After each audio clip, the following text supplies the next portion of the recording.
Hello, my name is Sam Ritchie, and welcome to Planet Sasquatch. I hope you enjoyed the videos I posted so far this year. As we come to the end of December, I also want to wish you a very merry and happy holidays and a New Year's as it comes into 2015. I also want to thank all the subscribers who have joined our channel just in my first month of inception, and the many views that have taken place since then. I want to make sure the information is very informative. These are pictures that I've taken over the past 4 months, and the future, who knows what the future will hold. But we're in a very special part of the forest and the Cascades, and there's a lot of Sasquatch activity here. I try to come up here daily as much as possible when I'm here. And it's really about developing a relationship with the Sasquatch, or the forest people as we call them. It's the only way, because of their ability to remain very stealth and hidden from anyone, that the best way to encourage them is to be as less intimidating as possible. And one of the ways, of course, is showing that we have a care for the forest. When I go through here, I'm usually picking up some garbage or something that someone's left. Or we do have gifting areas where we show, where we actually leave different food items and gifts for them. And they do take them. They do take them. And I'm sure they appreciate whatever's given to them. I don't view them as animals as much as I view them as another branch of the human race. They are very intuitive peoples. I feel sometimes a psychic or etheric connection with them at times, although none of that can be proven, but I'm satisfied with the kind of connection I feel from them. And you can dismiss that if you wish, but this is one of the things that I've been experiencing. There are some really strange things that have taken place here in the last, especially down in September and October, where a lot of these experiences and pictures came from. I'm going to be covering some of the more strange aspects of my experiences out here in upcoming videos, and try to be as factual as possible, and try to be with a healthy degree of skepticism about any pictures that I take. As you notice, that any pictures that I do post on the YouTube is usually backed up by a comparison picture. I try to compare the same scenery and background matchup pictures as closely as possible. This allows it basically serves as a process of elimination, so that what you thought was a squatch or some other creature actually turned out to be a stump or something of that nature. So I think it's very important not to mislead anyone, or yourselves, or to self-deceive yourselves, and especially the skeptics are out there, by providing that kind of proof and evidence. It's the only proper way to do research, in my opinion. My methods are a little bit different than the way others go about it.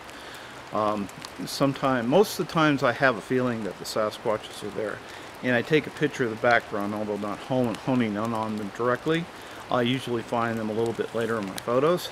However, there are a couple instances, especially in episode 6, where I had a direct Sasquatch interaction, where I actually saw the large black figure in the clearing, and it would moved, but it was kind of in a very a little bit of a fuzzy, smoky type of way, but I couldn't really see through it. I couldn't see in the vegetation behind it. So I knew it had to be a Squatch, though. And I'm glad I took the pictures, because as you can tell from my episode 6, where I was able to break down and use a little bit of basic enhancements to the photos, I was able to actually see a little bit of detail in the head and the hand movements, and actually see that he was waving at me, and the second picture where he was pointing at me and then turning his head to talk to another Squatch. Which, although I can't see, sometimes I see a dark area in another part of the photo, but I can't validate, because I can't see details with the body or anything, hence I don't mention it in the videos. But in that particular case, I did notice another dark area next to the large Squatch that was fairly visible, and I knew that the Squatch was there. And that usually what I'm finding is that when you see one Squatch, basically they run in clans. You never have one in the area. If you have one in the area, there's others. As you could tell in my last episode, that picture was taken opposite on the same day, within the same few minutes that I took the picture of the large Sasquatch in the clearing. Was immediately before that, actually, was I just happened to be taking a couple of pictures that were just on the opposite side, maybe a couple hundred feet away, back toward the creek, and that's where I was able to pick up the picture of the young Squatch in episode 7.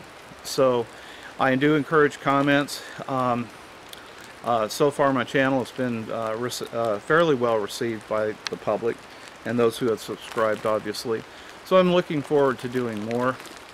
This is my first actual face-to-face video where I'm actually talking instead of just preparing a picture set and words and things like that. But I think sometimes it's good for the audience to know who they're subscribing to and know a little bit about that person.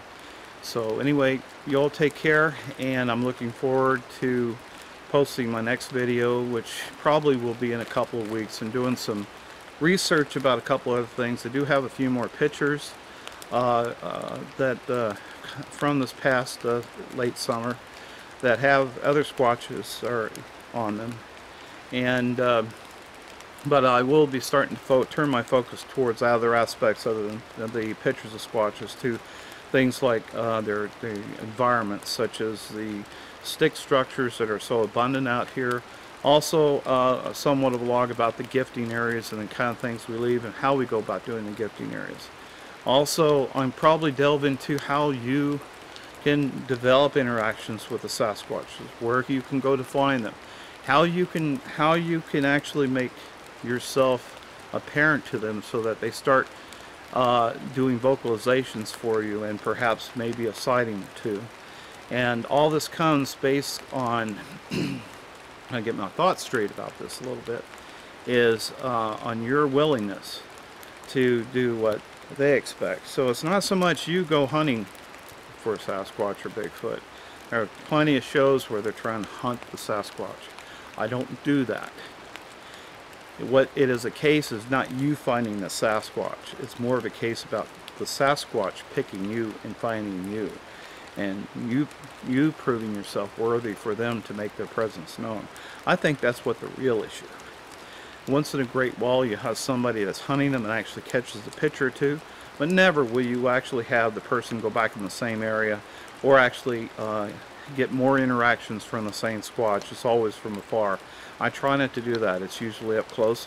The Sasquatches here, the forest people in this area know I'm here. They also, in the same area, we have Barb and Gabby's YouTube channel. They're also in the area doing research along with myself, and we collaborate on a lot of videos. So anyway, I'm looking forward to all that.